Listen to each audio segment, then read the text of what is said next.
Hello, I'm here today to do my December wrap-up. Today is the 29th of December, so I'm not quite done with all the reading that I'm going to do this month, but I have a good prediction of where it's going to go. I have been a little under the weather, so if my voice sounds weird or scratchy, I've had quite a sore throat. Right now I'm on like super awesome cold medicine drugs, so that's helping. But without further ado, these are the books I read in December.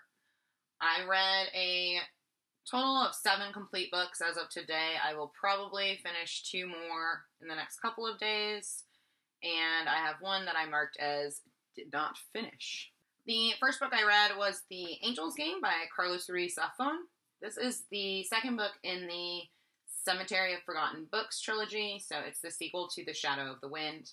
And the BookTube reading buddies were reading The Shadow of the Wind this month, and I didn't really want to reread it, so I decided it was a good time to go ahead and pick up the sequel since I already had it.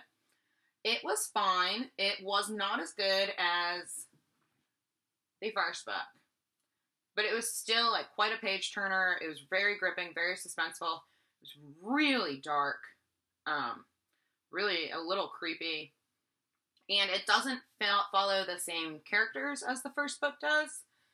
But I've heard in the third book, the characters from this book and the first book show up in the third book, and it's all wrapped up very nicely. So I do want to read the third book and just see how it ends.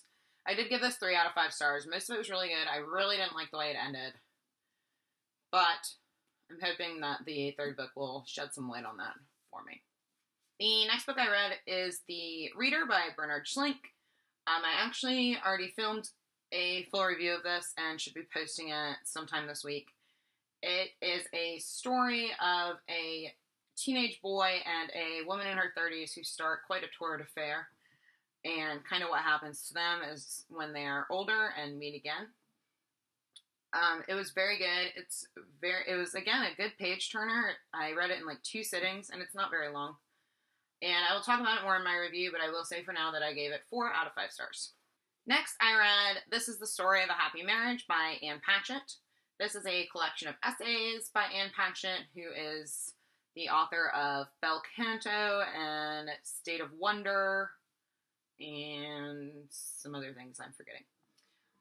It was very good. It's just, the essays are kind of all over the place. They don't really have a central theme other than being about Anne and her experiences.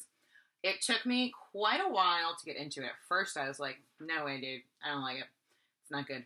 But because I've had some weird experiences with Anne's fiction in the past, and because this book was very well praised by a few booktubers I adore, I simultaneously had really high expectations for it and really low expectations for it, so I think that messed with my brain a little.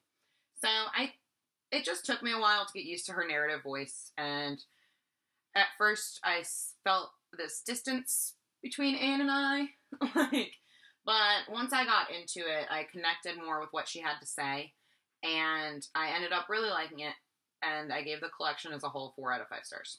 Next, I read 3 books for the Christmas Booktubeathon. I talk about these in my Christmas Booktubeathon wrap-up, so I'm not going to go too much into detail here, but I read How the Garcia Girls Lost Their Accents by Julia Alvarez.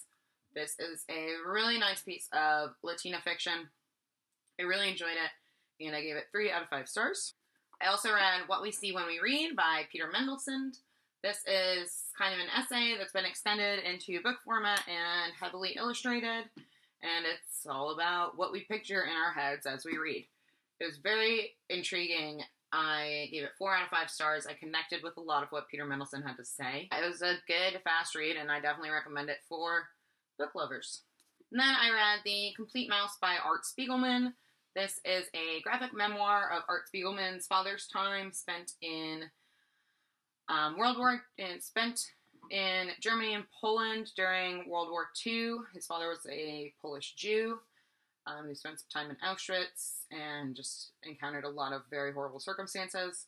It's simultaneously the story of Art Spiegelman interviewing his father to write this book.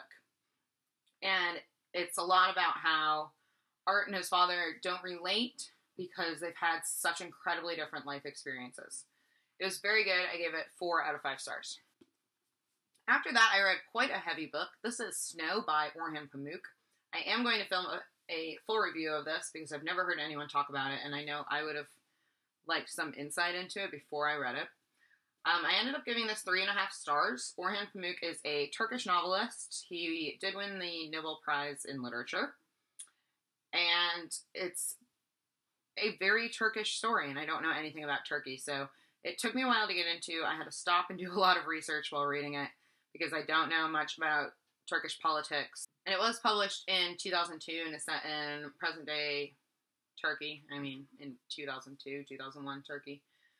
There's a lot of political tension, religious tension, all kinds of stuff going on here. I'm rambling. I will do a review of this and ramble some more about it later.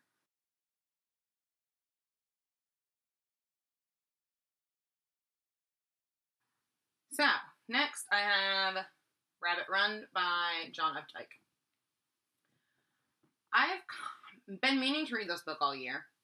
I've been putting it off. I knew it was a story of like an ex-basketball player. John Updike is very famous. He has quite a prominent position in the contemporary American canon. So I thought I should give it a chance, and I told myself sitting down with it that I would read at least 50 pages of it. And if I still didn't want to read it and still didn't like it after 50 pages, I could give it away. So I read 50 pages of it. And I didn't like it at all. I liked it even less than I expected to like it. I didn't expect to connect with it to begin with because male author, male protagonist, ex-basketball star. I know a little bit, but I know a little bit about basketball, but not very much. Not that interested in like sports. So, but I did not expect for a book written in 1960 such blatant sexism and misogyny and just, terrible representation of women. I read a lot of classics when, women were looked down upon quite a bit more than they were in 1960. And they handle women and develop their female characters better than John Updike does. So in the first 50 pages of this, which isn't even a dent, it's like, here, okay? I found out that the protagonist's wife was dumb. He doesn't even use, any creative adjectives. Just dumb. Over and over again. Probably about 12 times I found out that the protagonist's wife was dumb. I also found out that anytime the protagonist thinks about a woman, he immediately has highly sexualized thoughts about her, or women in general, or... anytime a woman was mentioned in this book, it was in a very highly sexualized context, or he was talking about how dumb his wife is, but there was no character development relating to his wife.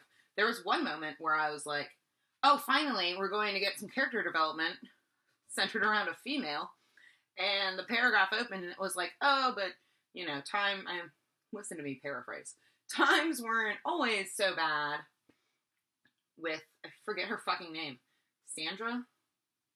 Sally? I don't know. Times weren't always so bad. She wasn't always this terrible person. And I was like, finally, some insight into why she is the way she is. Like, let's build this lady up. I want to know what's going on. No, it was like a whole 2 paragraphs of how great their sex life was when they were younger. So that was the thing that was not so bad about her.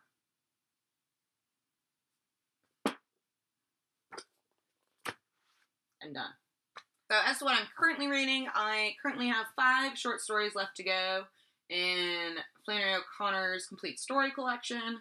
If you do not know, Flannery OConnor is a Southern Gothic writer. She lived in Georgia during the early mid-20th century. She is a master of short stories. She is absolutely incredible. I'm very upset that she died very young and right at the height of her career because I don't even know what this woman could have put out had she lived longer, because what she did do in her short lifespan is absolutely, absolutely fucking incredible.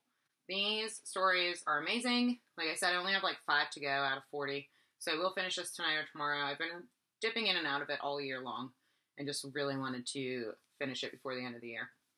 Highly, highly, highly, highly recommend Flannery OConnor. She's amazing. Please read everything she's ever written. Her short stories are amazing. They're like a punch in the gut. I could go on about them for days and days and days and days and days. And so I'm going to stop. But seriously, this lady. Read this lady. Do it. If you've read anything by Dorothy Allison and loved it, Bastard Out of Carolina, Trash, 2 or 3 Things I Know for Sure, Dorothy Allison was heavily influenced by Flannery O'Connor. So if you love Dorothy Allison, you will love Flannery O'Connor. Just do it. And lastly, I am also currently reading Jabberwocky and Other Nonsense by Lewis Carroll. These are his collected poems. I recently hauled this. I sat down with this the other day just for a little while and managed to get this far into it. So I am hoping I'll be able to finish this in the next couple of days, and then my TBR stack will be a little lighter going into the new year, and that will make me happy. If you watched my December TBR, I didn't read those books. I read a few of those books. I read like half the books in my TBR, but the other half I just wasn't in the mood for. So I didn't read them. I did not actually read, technically, a classic this month. Boo on me. Although, if I finish Jabberwocky, there we go. I just have to finish Jabberwocky, and then I've technically read it.